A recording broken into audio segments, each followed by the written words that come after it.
At menyaksikan video pembelajaran dari kelompok 1. Halo semuanya, perkenalkan kami dari kelompok 1 yang beranggotakan 4 orang, yaitu Aldi Lumandraja, Agnes Teresia Purba, Irma Bonita Simbolon, Jakes Dika Sinaga. Kami akan membuat video pembelajaran dengan materi desain dan struktur organisasi. Nah, yang pertama yaitu latar belakang. Sebuah organisasi tentunya memiliki susunan atas pembagian tugas dan tanggung jawab secara formal yang akan menjadi satuan bagi para anggota atau karyawan untuk melakukan tugas dan tanggung jawabnya. Hal tersebut dinamakan struktur organisasi. Adapun faktor-faktor utama yang menentukan perancangan struktur organisasi adalah yang pertama yaitu strategi organisasi untuk mencapai tujuannya. Poin yang kedua yaitu teknologi yang digunakan. Poin yang ketiga yaitu anggota atau orang-orang yang terlibat dalam organisasi. Poin yang keempat yaitu ukuran organisasi. Selain struktur dalam organisasi, juga terdapat desain organisasi yang memuat tentang proses pembuatan keputusan yang dilakukan oleh manajer untuk memilih struktur organisasi yang sesuai dengan energi untuk organisasi dan lingkungan tempat anggota organisasi melakukan strategi tersebut. Desain organisasi membuat manajer untuk melihat secara bersamaan ke dalam organisasi dan keluar organisasi. Manajer hendaknya melihat desain organisasi sebagai pemecahan masalah dan mengikuti tujuan organisasi dengan gaya situasional dan kontingensi. Yang struktur yang ada desain untuk menyesuaikan keadaan organisasi atau subniatnya yang unik. Nah, materi yang selanjutnya yaitu pengertian struktur dan desain organisasi. Beberapa pengertian struktur organisasi menurut beberapa ahli adalah sebagai berikut. Yang pertama yaitu struktur organisasi dapat diartikan sebagai kerangka kerja formal organisasi yang dengan kerangka kerja itu tugas-tugas pekerjaan dibagi-bagi, dikelompokkan, dan dikoordinasikan. Yang kedua yaitu struktur organisasi didefinisikan sebagai mekanisme formal dengan mana organisasi dikelola, yaitu menurut Handoko 2003 169. Poin yang ketiga yaitu struktur organisasi adalah pada formal mengkelompokkan orang dan pekerjaan, yaitu menurut Gibbon dan kawan-kawan 2002-9. Dari beberapa definisi yang telah dijelaskan di atas dapat disimpulkan bahwa struktur organisasi menggambarkan kerangka dan susunan hubungan di antara fungsi, bagian, atau posisi. Juga menunjukkan hierarki organisasi dan struktur sebagai wadah untuk menjalankan wewenang tanggung jawab dan sistem pelaporan terhadap atasan dan pada akhirnya memberikan stabilitas dan kontinuus yang memungkinkan organisasi tetap hidup walaupun orang datang dan pergi serta pengkoordinasian hubungan dengan lingkungan. Beberapa pengertian organisasi menurut ahli adalah sebagai berikut. Yang pertama, desain organisasi adalah keseluruhan rangkaian elemen struktural dan hubungan di antara elemen-elemen tersebut. Digunakan untuk mengelola organisasi secara total, yaitu menurut Griffin 2004 345. Yang kedua yaitu desain organisasi adalah proses pemilih dan mengimplementasikan struktur yang baik untuk mengelola sumber-sumber untuk mencapai nilai dan tujuan, yaitu menurut Seberhorn 1997 26. Yang ketiga yaitu desain organisasi adalah sebuah proses memilih dan mengelola aspek-aspek struktural dan kultural yang dilakukan oleh para manajer sebagai organisasi mampu mengendalikan kegiatan apa yang perlu dilakukan untuk mencapai tujuan bersama. Dari beberapa definisi yang telah dijelaskan di atas, dapat disimpulkan bahwa desain organisasi merupakan proses memilih dan mengelola segala aspek-aspek dalam organisasi sehingga menciptakan suatu struktur organisasi tertentu untuk mencapai tujuan bersama. Yang selanjutnya yaitu pilar dalam pengorganisasian.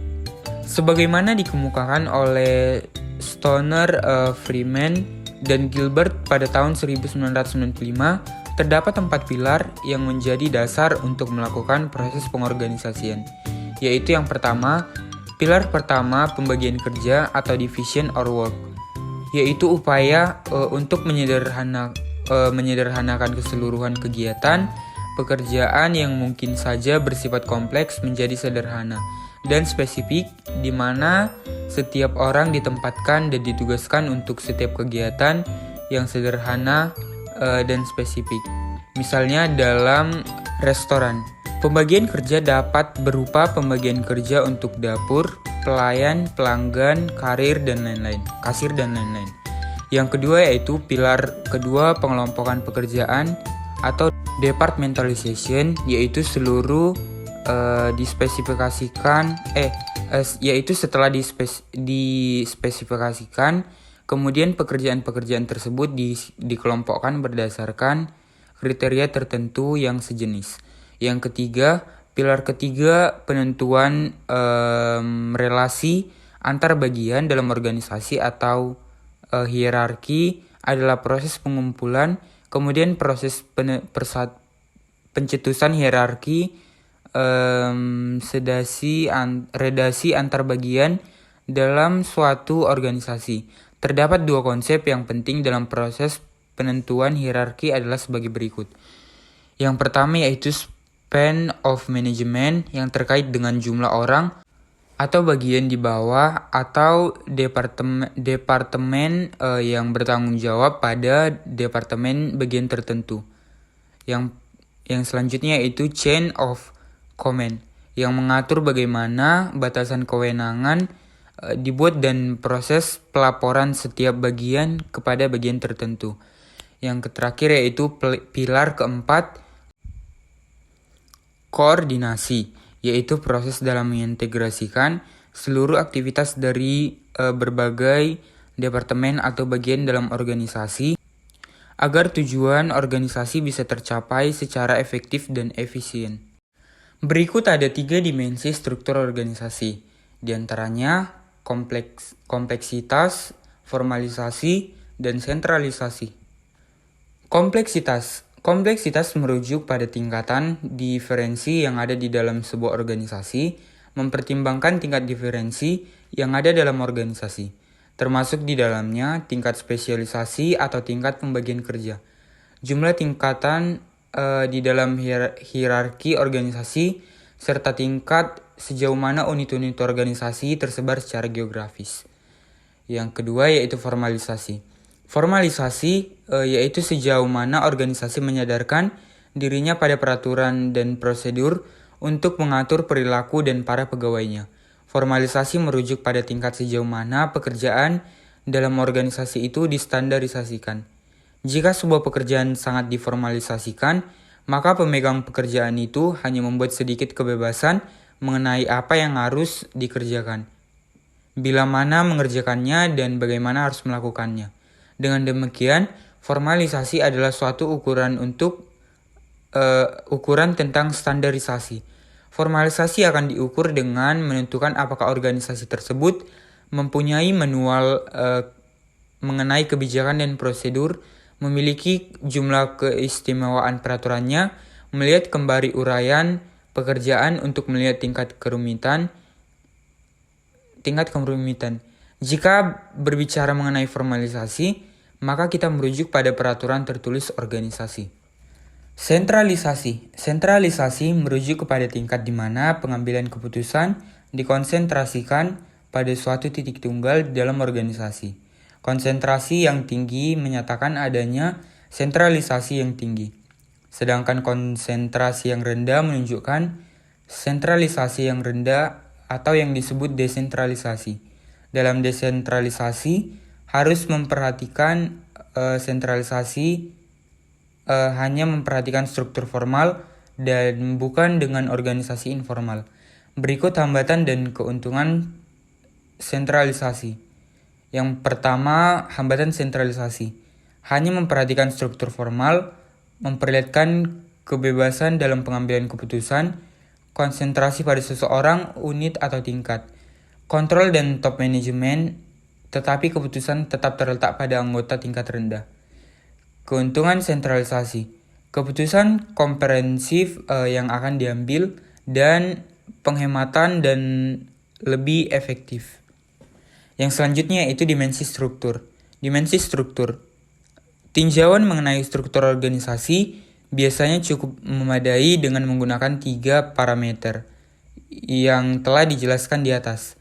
Sebagian besar telah dibahas pada bagian 2 yaitu kompleksitas, formalisasi, dan sentralisasi. Berbagai fungsi yang melekat pada struktur organisasi, pembangunan struktur organisasi formal, bersangkutan juga dengan penyusunan hubungan-hubungan yang terjadi dalam struktur. Hubungan-hubungan sebagai fungsi-fungsi struktural yang terjadi secara garis besar dapat diperinci sebagai berikut.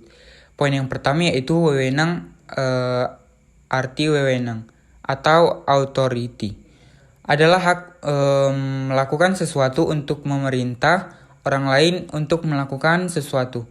Poin yang kedua yaitu kekuasaan. Kekuasaan atau power sering dicampur adukan dengan wewenang. Walaupun kekuasaan dan wewenang sering ditemui bersama, tetapi keduanya berbeda. Bila wewenang adalah hak untuk melakukan sesuatu, kekuasaan adalah untuk melakukan hal tersebut. Poin yang ketiga yaitu tanggung jawab. Tanggung jawab atau responsibility adalah kewajiban untuk melakukan sesuatu. Dalam organisasi, tanggung jawab adalah kewajiban seseorang untuk melaksanakan tugas dan fungsi organisasi. Poin yang keempat yaitu akuntabilitas. Tidak seperti tanggung jawab, akuntabilitas atau accountability adalah faktor di luar individu dan perasaan pribadinya. Bila seorang manajer menghendaki pertanggungjawaban untuk suatu kegiatan yang dilakukan bawahan, dapat dinyatakan akuntabilitas terjadi. Poin yang terakhir yaitu komunikasi dalam organisasi. Dalam organisasi formal, arus informasi mengalir secara khusus.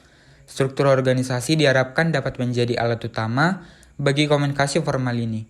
Komunikasi seperti pemberian perintah, permintaan akan suatu informasi, dan penerangan tentang keputusan manajemen sering mengalir dari atas ke bawah melalui tingkat organisasi. Materi yang selanjutnya yaitu model desain organisasi. Model desain organisasi adalah mekanisme-mekanisme formal pengelolaan suatu organisasi yang menunjukkan kerangka dan susunan perwujudan pola tetap hubungan-hubungan di antara fungsi-fungsi, bagian-bagian atau posisi-posisi maupun orang-orang yang menunjukkan kedudukan, tugas wewenang, dan tanggung jawab yang berbeda-beda dalam suatu organisasi. Desain mengandung unsur-unsur spesialisasi kerja, standarisasi, koordinasi, sentralisasi, desentralisasi dalam pembuatan keputusan dan besaran satuan kerja. 1. Desain organisasi mekanistik. 2. Proses kepemimpinan tidak mencakup persepsi tentang keyakinan dan kepercayaan. Yang ketiga, proses motivasi hanya menyadup motif balik, rasa aman dan ekonomi melalui perasaan takut dan sanksi. Keempat, yaitu proses komunikasi berlangsung sedemikian rupa sehingga informasi mengalir ke bawah dan cenderung terganggu tidak akurat. 2. Desain organisasi organik. Poin yang pertama yaitu proses kepemimpinan mencakup persepsi tentang keyakinan dan kepercayaan antara atasan dan bawahan dengan segala persoalan. Poin yang kedua yaitu proses motivasi berusaha menimbulkan motivasi melalui metode partisipasi. Poin yang terakhir yaitu proses komunikasi berlangsung sedemikian rupa sehingga informasi mengalir secara bebas ke seluruh organisasi, yaitu ke atas dan ke bawah dan ke samping. Nah, ini adalah studi kasus dari kelompok kami. Dari bagian struktur organisasi PT Gajah Tunggal Tbk, di atas kita dapat melihat dari 6 bagian bentuk struktur organisasi yang dikemukakan oleh Kate David bahwa PT Gajah Tunggal menggunakan struktur organisasi bentuk vertikal, yang mana dalam bentuk ini sistem organisasi pemimpin sampai organisasi atau pejabat yang lebih mudah digariskan dari atas ke bawah secara vertikal. Ia menunjukkan bahwa desain struktur organisasi yang diputuskan oleh PT Gajah Tunggal Tbk adalah jenis struktur organisasi fungsional. Dan jika melihat dari jenis desain struktur organisasi, mereka hanya melakukan kegiatan fungsi finance dan memecahnya lagi menjadi bagian fungsi-fungsi yang lebih kecil, seperti finance accounting, special project, finance information dan teknologi, accounting and tax. Metode pengorganisasian seperti ini sangat cocok diaplikasikan pada perusahaan-perusahaan besar seperti PT Gajah Tunggal Tbk ini. Karena dalam sebuah perusahaan besar perlu ada pembagian fungsi atau divisi sehingga semua kegiatan biasa dilakukan secara efisien dan efektif. Selain itu, kita juga bisa melihat hal tersebut dari visi, misi, dan nilai-nilai perusahaan yang selalu dijunjung tinggi oleh para petinggi direksi, komentaris, hingga para karyawan PT Gajah Tunggal Tbk. Dalam studi kasus ini, kami juga menganalisa desain organisasi yang digunakan oleh PT Gajah Tunggal Tbk adalah desain organisasi birokrasi, yaitu sebuah struktur dengan tugas-tugas operasi yang sangat rutin yang dicapai melalui spesialisasi, aturan, dan ketentuan yang sangat formal. Tugas-tugas yang dikelompokkan dalam berbagai departemen fungsional, wewenang terpusat, rentang kendali yang sempit, dan pengambilan keputusan yang mengikuti rantai komando yang terlihat dari beberapa elemen yang dikomunikasikan sebelumnya. Nah, kita telah sampai di bagian akhir penghujung materi, yaitu kesimpulan dan saran. Kesimpulan, struktur organisasi menggambarkan kerangka dan susunan hubungan di antara fungsi, bagian atau posisi. Jika menunjukkan hierarki organisasi dan struktur sebagai wadah untuk menjalankan wewenang, tanggung jawab, dan sistem pelaporan terhadap atasan, daripada akhirnya memberikan stabilitas dan kontinus yang memungkinkan organisasi tetap hidup, walaupun orang datang dan pergi serta pengorganisasiannya hubungan dengan lingkungan. Desain organisasi merupakan proses memilih dan mengelola segala aspek-aspek dalam organisasi sehingga menciptakan suatu struktur organisasi tertentu untuk mencapai tujuan bersama. 4 pilar pengorganisasian antara lain pembagian kerja, pengelompokan pekerjaan, penentuan relasi antar bagian dalam organisasi dan koordinasi, 3 dimensi struktur organisasi, kompleksitas, formalisasi, dan sentralisasi. Dan di bagian saran, kami mengucapkan terima kasih terhadap semua pihak yang sudah berpartisipasi dalam pembuatan PowerPoint ini sehingga bisa diselesaikan dengan tepat waktunya. Penulis memahami dengan banyak kekurangan dalam menyusun makalah ini. Oleh karena itu, kritik dan saran pembaca sangat diharapkan untuk kebaikan penulis. Semoga PowerPoint ini bisa memberikan manfaat kepada pembaca secara umum, terlebih bagi penulis sendiri. Sekian dari pemaparan PowerPoint kami dari kelompok 1. Dengan ini kami mengucapkan banyak terima kasih.